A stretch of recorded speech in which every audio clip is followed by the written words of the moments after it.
Salut à tous et bienvenue dans ce nouvel épisode de Data Buzzword. Cette semaine, on a le plaisir d'accueillir Quentin Adam qui va nous accompagner dans ce petit épisode où on va discuter cloud et guerre économique. Salut Quentin, comment ça va? Bonjour, donc je m'appelle Quentin Adam, je dirige Clever Cloud. Pour ceux qui connaissent pas Clever Cloud, c'est une boîte où on fait de l'IT automation. C'est-à-dire qu'en fait ce qu'on fait, c'est qu'on fait en sorte que les développeurs ils puissent taper du code, ils envoient, et nous on fait le déploiement, donc ça c'est assez aisé de faire du déploiement. Et on fait surtout le maintien en conditions opérationnelles, donc automatisé, on relance qui merde, on fait du monitoring, on collecte les logs, on fait des mises à jour, enfin tout ce qui est un peu chiant à gérer dans les serveurs s'automatise, et ça on le fait on-cloud et on-premise, en essayant d'être des vrais Européens de la bande, c'est-à-dire de faire du vrai cloud qui donne pas ses data à Trump. Et puis j'ai lancé 2-3 autres trucs, donc les gens m'ont peut-être vu soit sur YouTube sur des talks, soit sur les interviews en touch que je fais pour MyAmateur, qui est un accélérateur où on aide les jeunes tech qui veulent monter leur startup, qu'on a créé à Nantes. Enfin j'ai lancé 2-3 autres machins, donc des fois les gens m'ont croisé sur d'autres sujets que de la pure tech.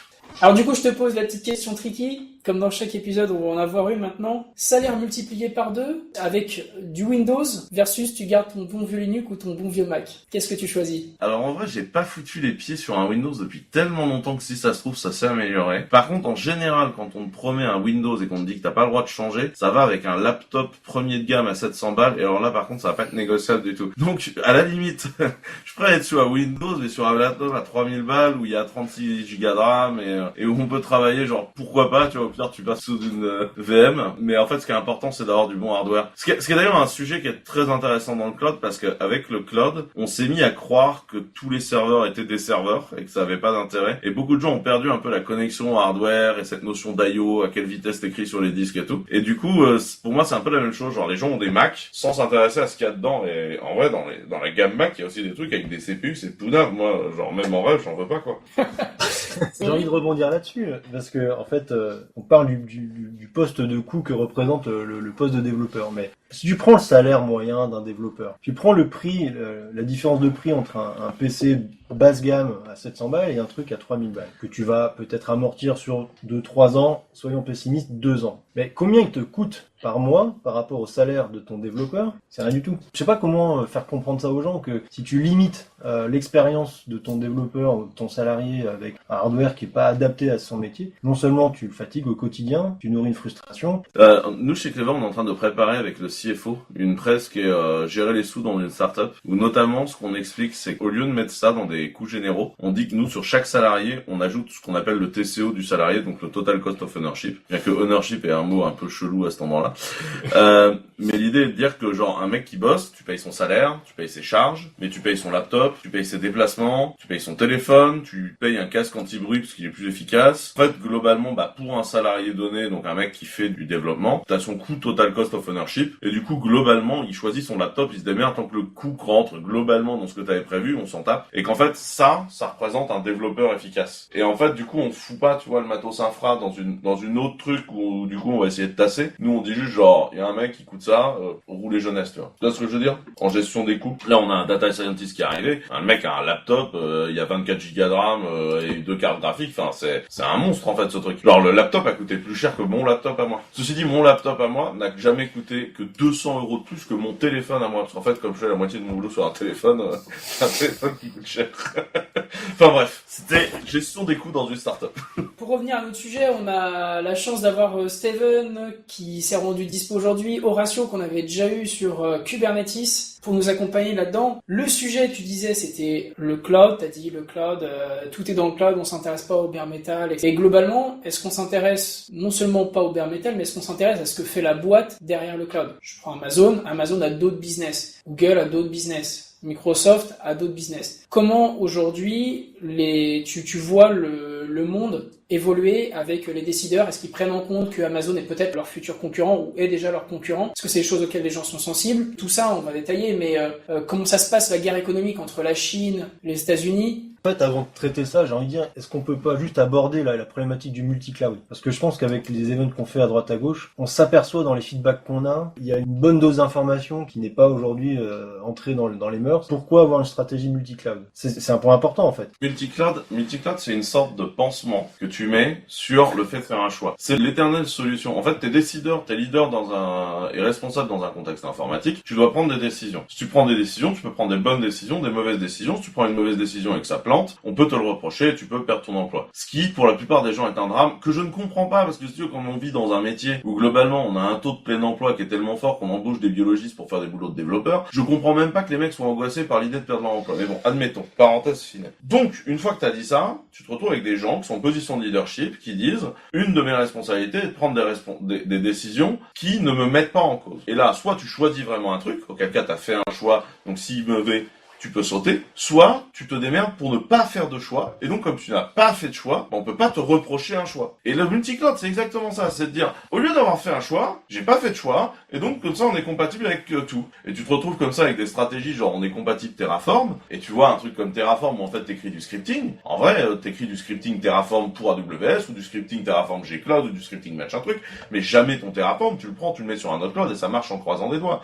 Enfin, c'est quand même une arnaque absolue que de raconter ça aux gens, ça c'est pas vrai. Il y a des boîtes qui font leur business dessus, et le multicloud a quand même un sens. Si t'as 99,9 au ratio, on parlera mieux que moi parce qu'il a fait des talks là-dessus. Si t'as 99,99 sur un cloud, que tu fais une stack à 99,99, tu multiplies les deux ensemble, t'arrives pas à 99,99. Donc il y a quand même une histoire de redondance multicloud en termes d'infrastructure qui peut faire du sens quand même. Alors, il y a la redondance, ça c'est un sujet technique que je te propose qu'on voit après. La première chose, c'est de dire que des boîtes fassent leur business sur un truc, c'est vrai. Mais le business sur la lâcheté, c'est un business qui va très bien. Tu prends une boîte comme Gartner, c'est basiquement leur business. Le business de Gartner n'a jamais été de prédire l'avenir. Le business de Gartner, c'est de dire, quand t'es au bord d'un truc, t'as pris une décision, tu vas voir Gartner en leur demandant une étude qui dit que ta décision correspondait à un choix dans le futur, et comme ça, quand ta décision plante, tu pourras toujours sortir un truc qui disait, ouais non mais attends, mais c'était dans le Gartner, et là, en fait, t'as une assurance pour membre du board, c'est le Gartner. T'as un mec du MIT que ça a énervé, et qui a fait une étude où il a fait prédire des décidés technologiques par des chimpanzés, et en fait, il s'avère que les chimpanzés avaient plus raison que le Gartner. C'est une blague d'ingénieur. Mais... donc voilà. Donc la lâcheté a toujours été un bon business. Il y a pas de problème avec ça. Quand on dit, donc là c'est le premier point qui est sur est-ce que c'est un bon business. Oui, c'est un bon business. Quand on dit techniquement dans un cloud, oui. Sauf que, en fait, tous les clouds aujourd'hui, sauf celui d'OVH si je ne m'abuse, ou celui de Clever, facturent à la bande passante. Et comme tu factures à la bande passante, c'est tout ce qui rentre, tout ce qui sort qui va te coûter de l'argent. Ce qui implique, ce qui était déjà vrai pour les performances, que la data, et ça c'est un truc que dit Laurent Doguin, un fonds qui bosse avec moi, la data a de la gravité. C'est-à-dire que plus tu as de la data à un endroit, plus tu as intérêt à t'en rapprocher parce que ça va éliminer tes coûts de performance, ça va éliminer tes problèmes, ça va te permettre de la traiter, etc. Donc par exemple, moi je dirais pas quel grand groupe avait ça, mais les mecs ont foutu leur cluster Big Data tout seul dans Amazon. Et en fait, t'as les 90% de leurs factures, c'était du trafic. Parce qu'en fait, c'est complètement con d'aller faire ton traitement data à l'autre bout de la planète parce que tu payes ça. Et donc en fait, le multicloud, ça coûte très très cher. Par contre, du mirror multizone pour gérer une défaillance, ça n'a rien à voir avec le fait de dire tout est égal et tout est équivalent. Ça me rappelle un peu le business des ORM. Tu prends les ORM, le business fondamental de ces trucs-là était de te dire on choisira la DB après. Mais on choisira la DB après, c'est débile. Ça veut dire que tu prends le plus petit dénominateur commun. Mais en vérité, Oracle a des features intéressantes, SQL Server a des features intéressantes, Postgre a des features intéressantes, MySQL existe. Donc du coup, si tu veux... ouais, je suis désolé, j'étais obligé de troller. Et donc, en fait, t'avais besoin des features. Mais ça correspondait encore une fois à une lâcheté de non-choix de décision de manager qui disait on lance un projet Java, mais on va pas choisir la base de données maintenant, on le choisira au moment de la mise en prod. Tâche de gueule. C'est un manque d'expertise aussi, ça, sur le sujet. Globalement, quand tu repousses un petit peu ton échéance, c'est que tu n'assumes pas ton choix. Je ne suis pas sûr que ça soit que de la lâcheté. Parce que aujourd'hui, une des choses que moi, ça m'inquiète quand je vois des gens qui mettent allègrement tous leurs données dans un seul provider cloud, c'est qu'il y a des risques techniques, mais c'est pas les risques techniques dont on parlait, c'est qu'il y a d'autres types de risques qui affectent ce qui va donner ton service selon ton choix. Il y a des risques géopolitiques, il y a des risques économique, il y a des risques réglementaires, il y a des risques liés à la souveraineté des données. Après, si la personne, si le décideur connaît ces risques-là et décide de mettre tout son système d'information sur un même cloud provider, pourquoi pas? Non, mais ce que j'aimerais compter, c'est que la plupart ne sont pas conscients de tous ces risques-là et ces risques-là ne sont pas pris en compte lors de la décision. Alors clairement pas, et je pense qu'on a des bons démonstrateurs en ce moment. Le Brexit, c'est un bon exemple. Si jamais tu avais tes infra cloud sur une entité purement anglaise, aujourd'hui, la plupart de l'économie qui est border entre les deux, il y a des grosses incertitudes. Je connais des gens, même hors IT, où globalement, les mecs sont en train de provisionner 1 an de matières premières dans l'alu, 1 an de salaire pour pouvoir assurer les salaires des mecs en dehors de l'Angleterre. C'est très complexe. Donc ces risques-là, ils sont vraiment réels. Je pense que sur le contexte américain, avec Trump en ce moment, on peut pas dire qu'on est dans une stabilité folle non plus. La Chine, il y a des grosses incertitudes. Il faut voir quand même que quand on est présent dans les salons asiatiques, les gars veulent aller partout, sauf dans les hébergeurs cloud chinois. Bon. Ouais, mais ça, tu vois, c'est encore lié à ce que j'appelais la gravité tout à l'heure. Quand on est en Europe, on a l'impression quand même qu'il y a un Internet. Alors c'est vrai, il y a un Internet, mais Internet veut dire entre les réseaux. Et en fait, t'as des réseaux qui sont plus proches et des réseaux qui sont plus lointains. Et en fait, t'as des endroits où Internet, c'est pas du tout l'Internet américain. Tu vas en Corée, il y a une boîte qui s'appelle Never, qui fait Never Mail, Never Search, Never Map, qui fait tout. Et Google est pas là. Et t'es vraiment dans un Internet très coréen. Tu vas en Chine, Alibaba, c'est plus gros qu'Amazon et Google. Et en vrai, l'Internet chinois en soi fonctionne un peu comme une bulle dans lequel l'Internet américain essaie désespérément de mettre un pied en acceptant toutes les compromissions morales parce que il n'existe pas dans ces internets-là. Quand t'es dans l'est de l'Europe et en Russie, t'as quand même Okeru qui est quand même extrêmement puissant et où t'as cet internet-là en fait qui se structure et t'as de l'interconnexion, t'as de l'échange de données, t'as des API, t'as des communautés de pensée, t'as des réseaux sociaux qui correspondent à des internets. Et il y a un truc que j'ai jamais compris, c'est que l'Ouest européen considère qu'il y a qu'un seul internet, c'est les États-Unis, et que si les mecs veulent te marcher sur la gueule, c'est ok parce que c'est eux internet. Les exemples sont nombreux, il y a les dossiers Alstom avec General Electric, il y a ce qui a été révélé par les Snowden, Assange, etc. On sait que voilà, il y a des backdoors qui sont très intéressés et insinués un petit peu partout. On a des responsables d'entreprises européens, d'État qui sont sur écoute américaine. Bon, ça c'est plus à démontrer. Le patron d'Airbus qui passe chez Palantir après avoir signé un deal avec Palantir correspond un peu à donner les secrets industriels d'Airbus à son concurrent Boeing. Et ensuite le mec passe chez le mec qui fait la fourniture. Enfin, c'est quand même hautement discutable comme attitude, quoi. Quand il bossait chez AT&T et donc il posait des câbles et tout ça pour les DC. Il me racontait qu'en fait donc AT&T c'est l'équivalent de Orange, on va dire. Et les mecs ils posaient à l'entrée du DC une espèce d'armoire avec une fibre noire qui sortait. Puis c'était la fibre de la NSA. Le truc, physiquement, il aspirait le network. Mec, quand il m'a dit ça, et c'était il y a longtemps qu'il m'a dit ça, le mec, 5-6 ans, et avant Snowden, machin, etc. Donc le truc ne date pas d'hier, ça fait des dizaines d'années que les mecs le font, quoi. Ils aspirent en continu. Rien à foutre. Donc effectivement, Palantir, t'achètes du Palantir, ça transite plus ou moins sur les réseaux, ne serait-ce que des logs ou des conneries comme ça. Boum, ça se retrouve direct chez ça. On sait bien les services secrets, hein. Ça sert à trouver des nouveaux puits de pétrole, ça sert à explorer du secret industriel pour savoir quel contrat est passé avec X ou Y. Donc c'est vrai que c'est un petit peu,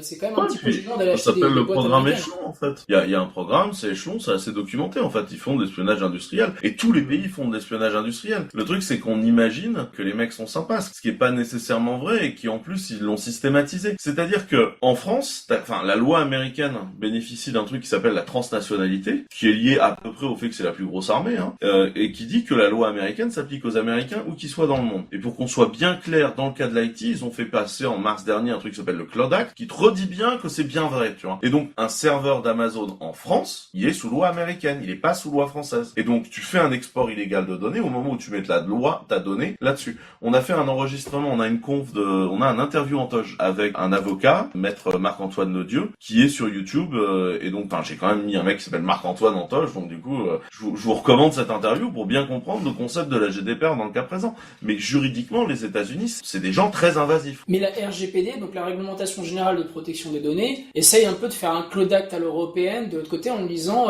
c'est cool ce que t'as fait, mais miroir. C'est très loin d'être un Cloud Act. Non, puis la GDPR est plutôt protectionniste. Voilà. Là, le Cloud Act purement invasif. Alors, elle est invasive. Par contre, la GDPR, et c'est la première fois que l'Europe tente de faire ça, et c'est très intéressant, est effectivement, et je pense que c'est ce à quoi tu faisais référence, est une loi contaminante. C'est-à-dire que la GDPR s'applique à tous les Européens, où qu'ils soient dans le monde. Et si tu es un Européen viens en Thaïlande, la GDPR s'applique à toi et tous les Thaïlandais sont censés appliquer la GDPR envers toi. Mais si tu es un service européen que t'opères en Thaïlande, les Thaïlandais auprès de qui t'opère le service sont censés bénéficier de la GDPR. Donc c'est une loi qui a été construite pour devenir très mondiale sur la protection des données. Après, la question est de dire, est-ce que l'Europe va oser faire respecter cette loi-là? Moi, je pense que oui. Sur la concurrence, ils ont fait payer Google et ils ont fait payer Microsoft. Après, les gens me disent, ouais, la GDPR s'est passée il y a 6 mois, il s'est encore rien passé. Les gars, on parle de bouger la Cour européenne de justice, ça se fait pas en 3 mois, quoi. Enfin, il y a quelques boîtes qui vont payer cher, parce que l'amende est qu'à 5% quand même du chiffre d'affaires annuel, donc ça peut vite. Et global, sur tout le groupe, donc ça va chercher la maison mère. Mais ce que tu avais dit, là, franchement, je recommande vraiment ce podcast YouTube. Franchement, c'est la première fois que la GDPR a expliqué de fond en comble par quelqu'un qui est les mains dedans, qui signe les contrats et tout. Ça a fait du bien, mais ça m'a fait un peu peur, parce que t'as dit, il faut voir le nombre de mecs qui sont en capacité d'appliquer la loi. En fait, on parle de la CNIL, puisque l'application, elle est faite par l'instance locale, et en fait, ça fait peur. Ramener au nombre de personnes, au nombre de millions d'utilisateurs, ça fait carrément peur. Comment on va vraiment faire bouger ces institutions? T'as la Cour européenne de justice de l'autre côté. C'est-à-dire, autant en France, la CNIL, elle est financée et elle dépend de l'État français, donc c'est le budget de l'État français, et c'est l'État français qui préfère mettre du pognon dans Adopi et la loi renseignement plutôt que dans la protection de la donnée utilisateur, ce qui est très étrange, parce que on est un État précurseur, c'est dans les années 70 qu'on a construit le non-assemblage des bases de données, etc. Toutes les lois sur les bases de données françaises qui ont servi de canvas à la protection de la vie privée, notamment le fait qu'en France, on dit souvent on n'est pas organisé, machin, on n'a jamais été capable de faire un identifiant unique. Mais en fait, c'est légal. En France, on a dit que c'est impossible de rapprocher le numéro fiscal du numéro de sécurité sociale, de rassembler tout pour avoir qu'un seul identifiant. On a voulu séparer la donnée pour éviter de créer des bases de données dont on pourrait perdre le contrôle et qui seraient dangereuses. C'est les années 78. Par exemple, au Portugal, c'est ton numéro d'assurance sociale, donc l'équivalent de la Sécu, qui est pris en compte. Quand tu vas au Canada, c'est ça aussi. Donc même en Europe et à l'extérieur, c'est un peu un point de convergence dans plusieurs pays d'avoir ce numéro d'assurance sociale, et ça dérange pas du tout les boîtes de retail, de choses comme ça, d'utiliser ça comme numéro de client. T'es en train de regarder partout s'il y a des micros, la NSA nous écoute. Non, il y a un truc qui faisait du bruit.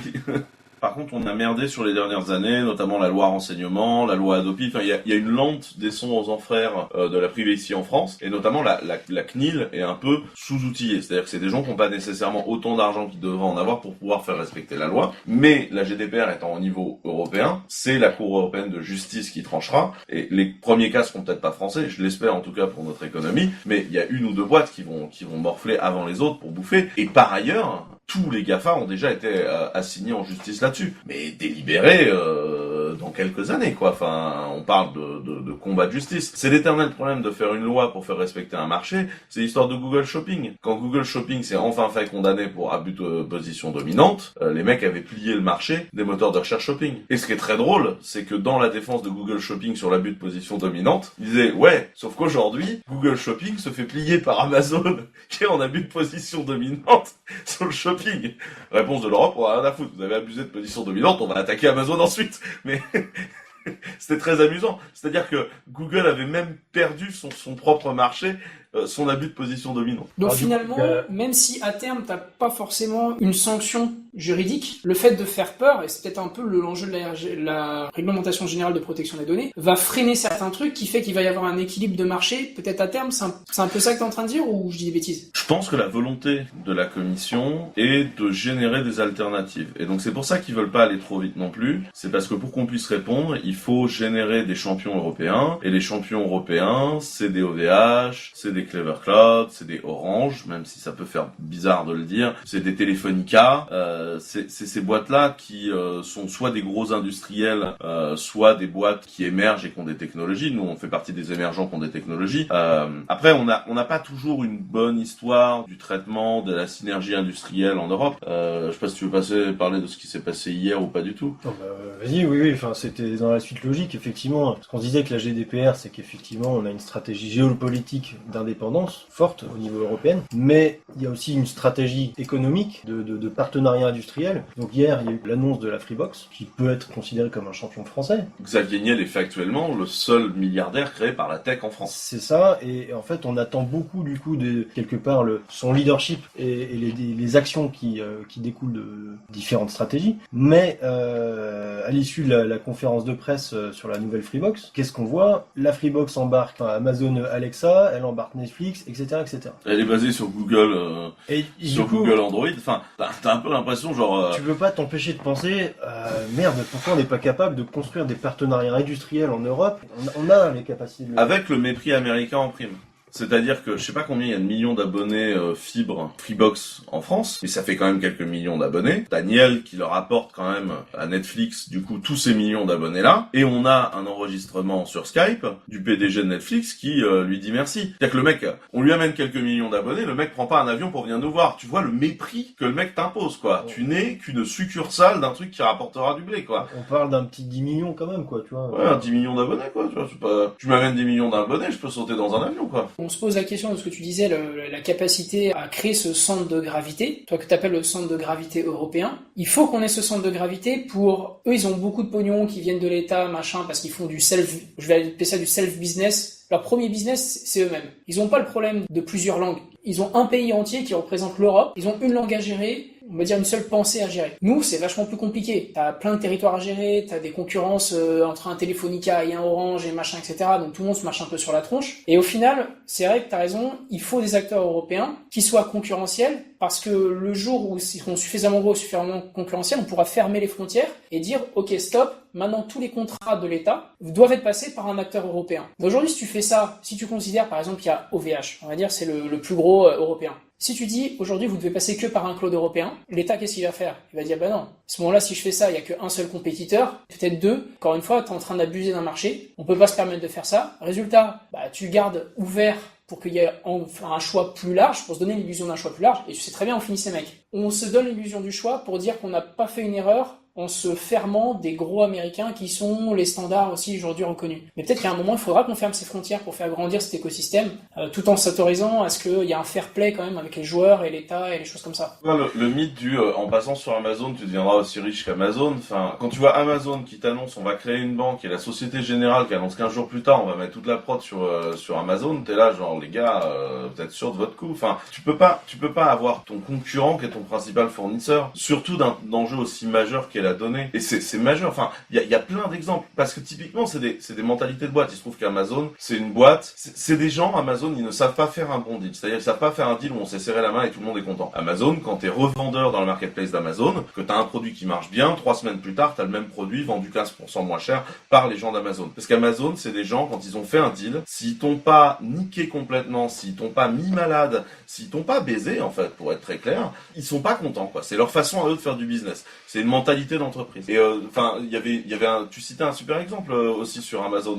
C'est l'article de CNBC là qui était sorti il y a 5 jours suite à l'annonce qui a fait un peu du bruit de Amazon Kafka pour un petit peu pallier à leur Kinesis qui était leur implémentation. Et c'est Jack Reps, donc le fondateur de Confluent, en fait la boîte derrière Kafka, qui dit fuck you en gros Amazon, parce que moi j'avais mon business où je tournais sur Amazon et non seulement vous me facturez la bande passante machin avec des costs qui sont un petit peu difficiles à comprendre quand tu veux faire du SaaS, et en plus là vous venez de péter mon business. Mais ils avaient déjà fait la même chose avec Mongo, ils ont déjà fait la même chose avec Elastic, ils ont fait la même chose avec Dropbox. Netflix, on en parlait, tu vas en parler mieux que moi, mais Netflix a une partie de leur prod chez Amazon, et mec, hop, ils sortent Prime Video. Donc effectivement, t'as raison, ils peuvent pas faire un business sans essayer de te défoncer la tronche. C'est aussi pour ça que le retail est sorti d'Amazon. Enfin, Amazon perd son marché. Gagner. Les mecs ont commencé, les mecs rachètent Whole Food. Là, j'ai reçu un mail de quelqu'un de chez Carrefour qui me dit, alors en fait, Amazon est peut-être concurrent de chez nous. Et là, genre, il t'a fallu que les mecs rachètent Whole Food pour que tu le calcules. Enfin, c'est quand même très compliqué. T'as quand même un problème d'analyse économique. C'est quand même très bizarre parce que tu fais un partnership avec des boîtes en France, tout le monde est très frileux, tu vois. C'est quand même très rare d'avoir un vrai partnership. Et de l'autre côté, tu te retrouves avec des mecs, quand c'est dans gros fournisseurs américains, ils se disent qu'il n'y a pas de problème. Moi, je pense qu'il y a un problème de culture du partnership en France. Quand on fait des partnerships, on a tendance à être frileux. Quand on voit le partnership qu'on a nous, parce que du coup, Clever et OVH, on bosse ensemble sur des trucs, on n'a pas fait des produits encore ensemble, on avait juste des problèmes, on met nos ingénieurs en commun, on résout le problème, on le fout en open source et on a résolu notre problème. Mais un partenariat, il y a pas d'argent, c'est un partenariat qui est franc et honnête comme partenariat. Et j'ai rarement vécu ça dans des boîtes françaises. En général, tout le monde s'ornifle, on signe des contrats pendant 20 ans, et quand on arrive enfin à on pourrait appliquer le partenariat n'a déjà plus de sens dans le marché, quoi.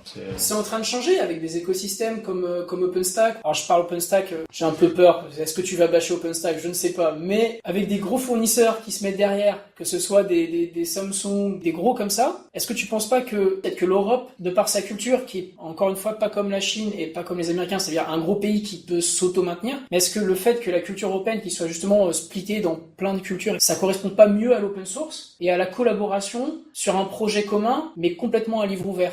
Si. Mais en fait, la collab, l'open source est hyper important. Quand tu regardes, on est un des pays les plus gros contributeurs en open source, nous, la France, dans le monde. Il y a des projets entiers qui tiennent que par la France, en fait, là-dedans. Je sais pas si OpenStack est un bon exemple, parce qu'il y a un péché original dans OpenStack. A priori, la situation serait en train de se rétablir, mais l'OpenStack, à la base, c'était quand même la fumisterie originale d'OpenStack. C'était de dire quelqu'un qui avait réussi sa transformation allait donner ce qu'avait fait son coup de génie et que ça allait bien se passer. Actuellement, non.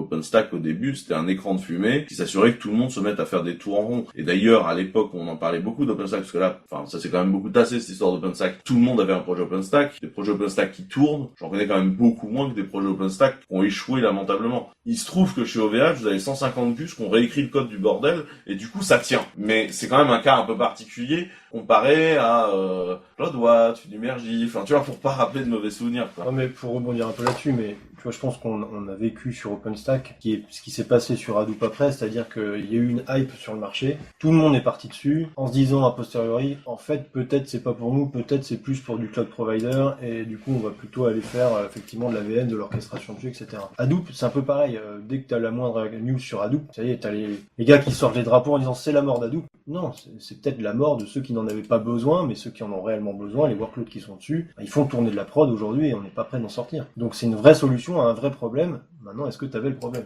Ça, c'est sûr que se faire chier à monter un Hadoop pour mettre 300 mégas de données dedans... Bah ouais, mais bon, t'as des cas.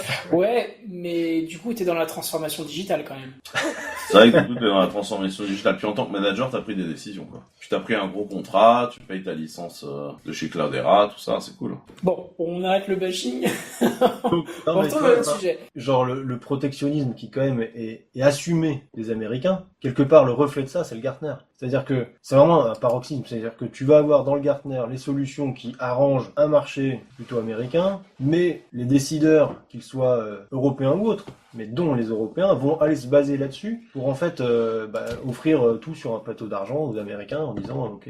C'est vrai qu'il y a un truc, c'est que les Américains, je réagissais il y a pas longtemps sur Twitter, il y a je pense 1 ou 2 jours. Faut arrêter de penser qu'on est des blaireaux. On a, franchement, sincèrement, je pense, pas qu'en France, mais France, Allemagne, Londres, donc Angleterre, etc. Je pense qu'on a des très bonnes universités, on a un système éducatif qui est bien plus évolué que les Américains. Seule différence, c'est qu'on est des burnes en marketing. Tu prends l'ingénierie dans la vallée, il y a une telle tension sur le marché de l'emploi. Alors d'abord, t'as des développeurs qui bougent de boîte tous les 3 mois. Et en vrai, en 3 mois, il faudra m'expliquer à quoi tu sers dans une boîte, parce qu'il y a un moment entre le temps d'arriver, de comprendre comment ça marche et de se mettre dans une base de code, voilà. Et surtout, t'as des mecs qui sont vraiment nuls à chier, quoi. Et tu te rends compte que des fois, les morceaux de code importants, en fait, ils sont écrits à l'extérieur. Tu prends aujourd'hui la partie qui est la plus employée de Docker, c'est Docker Desktop. Docker Desktop, ça a jamais été écrit dans la vallée, C'est le bureau de Paris qui l'a écrit, ce truc-là. Ouais, un des mecs qui a quand même lancé le plus de projets open source successful que je connaisse, c'est un mec qui s'appelle Fabrice Bellard, qui est un mec que quasiment personne ne voit, parce que c'est pas nécessairement un mec qui aime la relation rapprochée humaine, je veux dire, dans le truc, mais qui est un génie. C'est le mec qui a lancé FFmpeg, QEMU, JS Linux. Enfin, le mec est extraordinaire, il a lancé des tonnes de projets open source. Il est français, je sais plus où est-ce qu'il vit, mais c'est assez tranquille, quoi. Enfin, et t'as plein de gens dans l'open source qui font ça. Et quand tu regardes les grands projets de l'open source, je rappelle les chiffres, qu'en général, les gens oublient ces chiffres-là. Le kernel Linux, c'est une release tous les 3 mois, auquel ont développé plus de 1200 développeurs. Les mecs se sont jamais rencontrés, ils vivent pas dans le même bureau, et il n'y en a pas plus que ça dans la vallée. Après, je sais pas si c'est exactement, tu vois, une problématique de marketing, mais souvent on dit il faut pas comparer son ego intérieur à l'image que renvoient les autres. Et dans ta dernière presse sur la hype marketing de la honte, t'as une slide qui s'apparente à ça. Ne pas comparer son SI intérieur à ce que renvoie l'image des autres de l'extérieur. Il y avait un gars qui avait écrit sur Amazon, le gars passait plusieurs années chez Amazon et il avait dit Amazon c'est la plus grosse montagne de merde parmi les montagnes de merde. Ils font sans doute des bons produits, c'est pas la question, mais voilà, il y a un legacy chez tout le monde. Et en fait, il faut pas en avoir honte parce que c'est la réalité du marché, c'est la réalité d'un système d'information, c'est aussi de faire vivre ton legacy. Et au final, je pense que ce serait intéressant de faire des stats. Parce que si on fait les stats de qui développe quoi, avec quel outil, etc., on s'apercevrait qu'en fait, ce qu'on développe, c'est pas du legacy. Parce qu'en fait, ce qu'on développe et qu'on considère être du legacy, c'est le mainstream, c'est la majeure partie des composants qui sont développés aujourd'hui. Des stacks Java, je vais pas parler des banques, elles sont encore en COBOL, mais mais voilà, il y a tout ce pan-là qui fait qu'on a une sorte, comme tu dis, de honte de ce qu'on fait, alors que d'une, on a des gens qui réfléchissent bien à certains problèmes, qui les résolvent, on a des vrais succès industriels, il y a des vraies choses qui sont brillantes. Tu parlais de Bellard avec notamment les briques qu'il a open sourcées, il y en a d'autres, enfin, on connaît tous des rockstars un peu de HAProxy, HAProxy, ça power la moitié du net, c'est Willy Toro, ils sont Daro, ils sont à Paris, c'est un Frenchy. Par contre, est-ce qu'HAProxy a été bien monétisé? C'est plus discutable la façon dont ça a été monétisé comparé à ce que ça a rendu comme service à l'informatique moderne. Mais je pense qu'il y a beaucoup de fantasmes. Déjà, t'as beaucoup de gens qui fantasment des trucs et qui sont dans la réalité de leur quotidien. Il y a un exemple que je prends, je dis souvent, imaginons que je vous parle d'un projet qui a été codé sur framework maison, sur décision politique, dont l'utilisation était nulle et où en plus il y avait une faille de sécurité qui exposait les utilisateurs intégralement, mais qu'on n'avait pas, qu'on maintenait le couvercle sur la news et qu'on empêchait le truc de sortir et qu'on voulait pas déprovisionner le truc pour des raisons politiques. Je suis pas en train de vous parler du projet d'une boîte du CAC 40, je suis en train de vous parler de Google+. Quand on dit bosser à la Google, ça veut pas dire on va faire toutes les technos marrantes fun et jolies. C'est une boîte de 85 000 personnes, ils ont plein de tas de boosts dans tous les coins. Amazon, ils viennent de déprovisionner les oracles parce que la totalité du SI d'Amazon bossait à l'ancienne avec des grosses DB oracles. Ils viennent de déprovisionner les oracles juste parce que Jeff Bezos et Larry Ellison se sont engueulés parce que Larry Ellison avait décidé d'agresser Jeff Bezos en disant qu'Amazon était de la daube et qu'ils allaient gagner dans le cloud, etc. Mais ça, ils viennent de les déprovisionner. Ça veut dire que les mecs faisaient de l'ERP à la papa, Java, Oracle, la vie est belle. Et donc, il y a plein de trucs qui sont des fantasmes de ce que les gens pensent qui est fait à l'intérieur des boîtes, et puis il y a la réalité, et puis après, il y a le concret. C'est-à-dire qu'à un moment, t'as besoin de database, t'as besoin d'IO, t'as besoin de choses. Et moi, ce que je pose toujours, c'est qu'est-ce que fait le développeur? Est-ce qu'on est en train de construire quelque chose qui va perdurer dans le temps? Moi, j'ai souvent cet exemple-là. On me dit, on va construire au-dessus de Kubernetes un truc qui va être notre plateforme, etc. Et on n'a pas besoin de Clever. Et je dis, ok. Et demain matin, si tu veux mettre un truc en prod, ça se passe comment? Parce que là, le plan que tu vas me dire, dans 8 mois, tu y es toujours. Et dans 8 mois, ça marchera pas. Donc, qu'est-ce que tu fais demain matin? Fais git push, avance, produit du soft et fais en sorte que la boîte qui t'emploie récupère de la rentabilité sur ce que tu construis.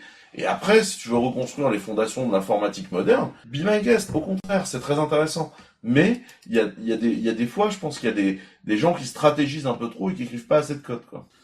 Dans ton discours, tu parles beaucoup des Américains. T'as pas parlé des Chinois. Moi, alors là, j'aimerais bien savoir ce que tu penses des Chinois. Chinois ou Russes, on va dire l'est de l'Europe. La Russie, c'est compliqué. T'as un mec au pouvoir qui est un peu quand même un autocrate absolu. On a du mal à comprendre ce qui se passe exactement dans Okeru. Ils sont pas aussi puissants que les Chinois, mais c'est un monde entier. C'est-à-dire que les mecs ont des réseaux sociaux que nous on n'utilise jamais. Ils ont leur propre LinkedIn, ils ont leur propre Facebook, ils ont leur propre Google Like, parce que Okeru a énormément de business. L'informatique américaine a un peu plus pénétré, je dirais, qu'en Chine, mais ça reste quand même un univers en soi. Et alors, l'internet chinois, c'est énorme, c'est plus gros que l'internet américain. Et là, t'es face à des mastodontes. Alibaba, c'est énorme. Et Aliyun, qui est leur partie cloud, c'est monumentalement énorme. C'est-à-dire que les vrais compétiteurs d'Amazon aujourd'hui, c'est eux. C'est eux qui font du gros business.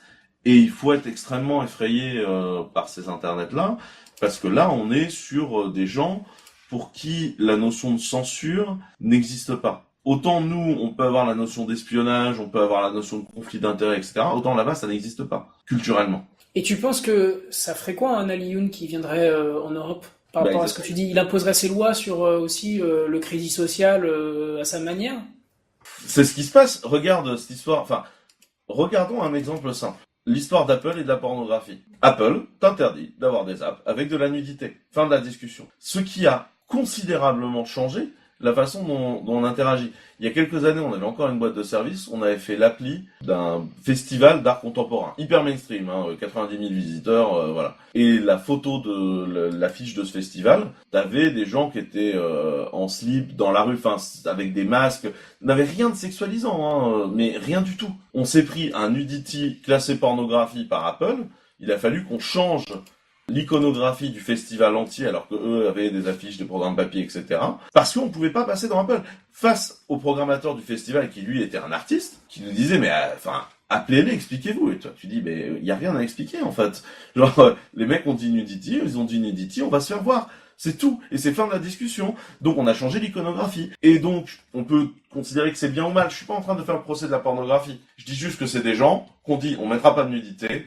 Et donc, là, on a une œuvre artistique, dans le cas présent, qui a été censurée. Et c'est ça, ce qu'on appelle l'impérialisme, parce que souvent on dit l'impérialisme américain, à l'extrême gauche, etc. Quand on dit l'impérialisme, c'est ça. Des mecs qui arrivent et qui disent, nous on considère que la morale c'est ça, et qui te l'imposent, on n'a pas le choix, on le subit. Et c'est ce qui s'est passé sur iOS. Les mecs ont dit, il n'y aura pas de pornographie sur iOS, fin de l'histoire. C'est là où en Europe, on a, depuis assez longtemps, été clair sur le sujet de la responsabilité des hébergeurs. Ça a été débattu un peu à maintes reprises, mais aujourd'hui les choses sont relativement claires. Tu es hébergeur, tu agis sur ordonnance d'un juge et tu n'as pas de regard sur le contenu. Pas en France. En France, t'as la loi renseignement. Un flic te demande quelque chose, même sans contrôle d'un juge, t'es censé lui donner. Il se trouve que nous, on agit que sur ordonnance du juge. Mais en vrai, les flics pourraient nous coller un procès pour ça. Donc après, ce que tu dis, c'est qu'il y a le contexte local. Et effectivement, la loi américaine, enfin c'est même pas la loi, les mœurs américains. Donc effectivement, leur problème avec la nudité, etc.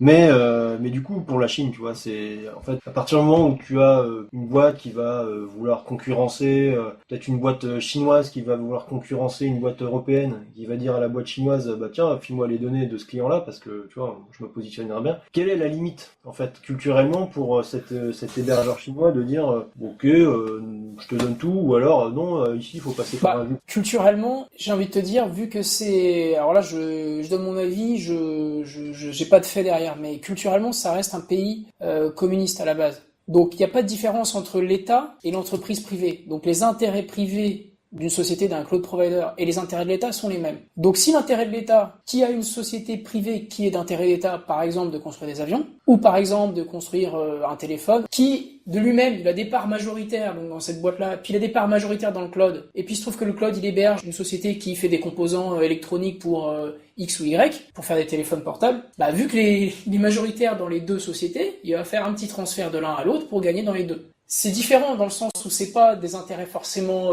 économiques directs privés ou que l'État va aider, va sponsoriser des sociétés privées pour réussir par du lobbying. C'est juste que l'État, c'est son propre lobbyiste, c'est ses propres boîtes et il va juste essayer de les faire grandir au maximum. C'est comme ça que fonctionne l'économie chinoise.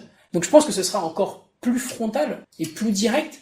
Et il n'y aura même pas d'arbitrage de négociation comme Microsoft qui avait refusé de filer les données parce que le gouvernement avait demandé à Microsoft donne-moi les données qui sont placées, je crois que c'était en Allemagne ou une connerie comme ça. Microsoft Allemagne ou Microsoft France, je me souviens plus, avait dit non, certes on est Microsoft mais on est une entité française. Là le Microsoft c'est Microsoft Chine, mais ce sera pas Microsoft Chine, ce sera Alibaba, mais ce sera l'État en fait chinois. Donc il y aura même pas le mec sur place qui dira oui ou qui dira non, c'est comme ça, c'est la même boîte. La boîte égale l'État. Ça, ce sera plus frontal pour moi et encore moins transparent, à mon sens, mais je me trompe peut-être.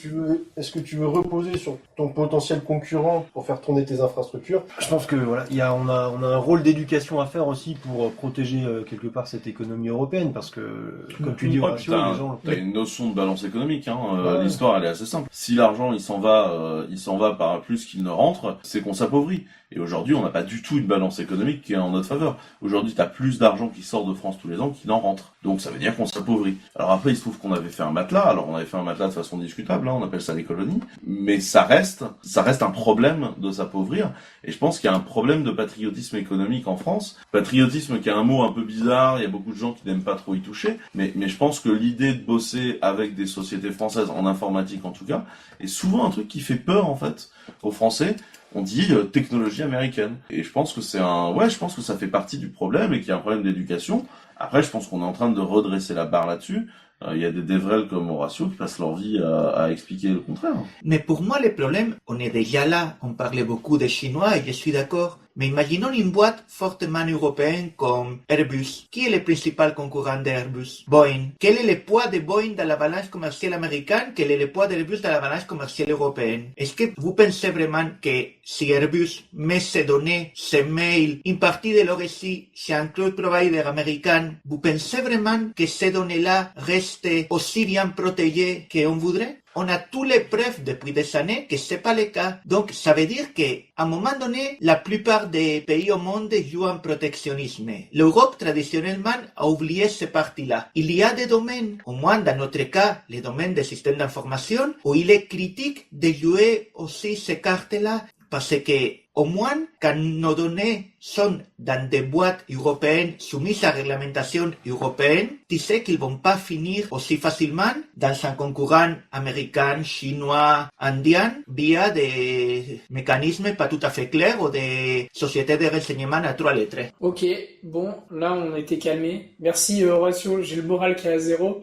Je suis sûr qu'il y a des sorties avec des mecs comme Clever Cloud, comme OVH et il y en a d'autres. Est-ce que on peut conclure là-dessus? Est-ce que vous avez des petits éléments de conclusion que vous voudriez ajouter? Je pense que dans les éléments à retenir, c'est qu'effectivement, il y a un risque à évaluer quand on utilise des infraclouds qui sont dans un contexte de loi étrangère. Ça, c'est important. On en a parlé, il faut aussi savoir assumer des choix et des risques. Se dire que peut-être que suivre, être en position de suiveur, c'est peut-être pas ce qu'il y a de plus intéressant tout le temps. Le point le plus important que je vois, c'est vraiment d'encourager les partenariats industriels. C'est vraiment là-dessus qu'on va pouvoir se renforcer, accélérer, converger l'Europe vers une alternative locale. Faut pas oublier que ce tissu qu'on crée ensemble, c'est plus pas avec les gens avec qui on vit au quotidien. Pour moi, il y a aussi beaucoup à faire dans le domaine de la pédagogie. Il faut expliquer aussi qu'un décideur, aujourd'hui, quand il va faire un choix dans quel fournisseur cloud je vais installer mes services, le choix ne dépend pas seulement de la ah tiens, sont les plus gros, ou ah tiens, ce qui offre un tel prix. Il faut prendre en considération quelles sont les données qu'on va mettre,